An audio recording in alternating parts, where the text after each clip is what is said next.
আগামী ২৭ জানুয়ারির মধ্যে রেল কর্মচারীদের পেনশনে part of pay running allowance দেয়া ও নিয়োগে বৈষম্যমূলক শর্ত বাতিল না হলে ২৮ জানুয়ারি থেকে সারা দেশে ট্রেন চলাচল বন্ধের ঘোষণা দিয়েছে রেলওয়ের রানিং স্টাফ কর্মচারীরা।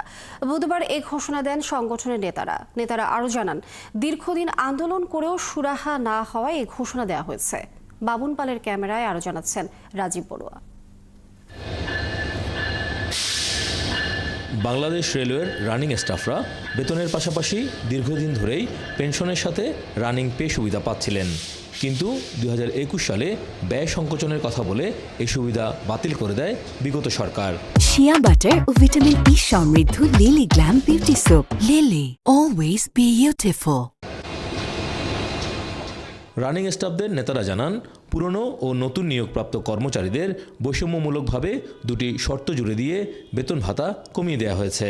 এই বিষয়ে দীর্ঘদিন ধরেই আন্দোলন করছেন তারা, কিন্তু বিষয়টি সুরাহা না হওয়ায় আগামী ২৮ জানুয়ারি থেকে সারা দেশে রেল চলাচল বন্ধের ঘোষণা দেন তারা।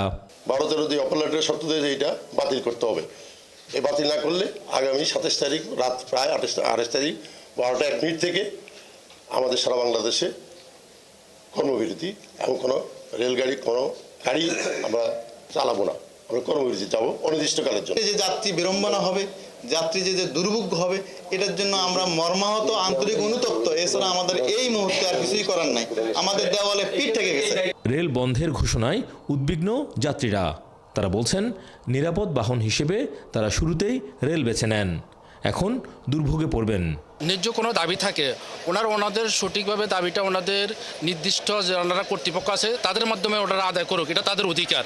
কিন্তু আমাদের যারা যাত্রী আছে তাদেরকে যাতে কোনো ভোগান্তি না পড়তে হয়। ধর্মঘটে গেলে আসলে সমস্যা ঠিক আছে, কিন্তু ওদের যদি যৌক্তিক দাবি হয় তাহলে তো মানতে পারে, স্বাভাবিক। আর এমনিতে যাতায়াত অবস্থা যেহেতু বাই রোডের সমস্যা, সবাই রেলপথের উপর নির্ভর করে, সেই হিসাবে রেল বন্ধ হলে আসলেই সমস্যা। ধর্মঘটটা যেন না হয় সেই দিকে যেন সরকারের কাছে আমাদের আকুল আবেদন থাকবে। ট্রেন যদি বন্ধ হয়ে যায় তাহলে আমাদের যাত্রী যারা আছে, যারা চাকরিজীবী যারা আছে, তাদেরকে খুব ভোগান্তি, খুবই কষ্ট হবে।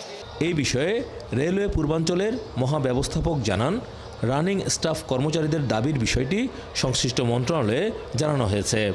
আমাদের সচিব স্যার এবং ডিজি স্যার খুবই আন্তরিক, তারা সার্বক্ষণিক অর্থ মন্ত্রণালয়ের সাথে যোগাযোগ রাখতেছেন এবং আমরা খুবই আশাবাদী যে খুব সহসাই এই সমস্যাটা কেটে যাবে আর কি।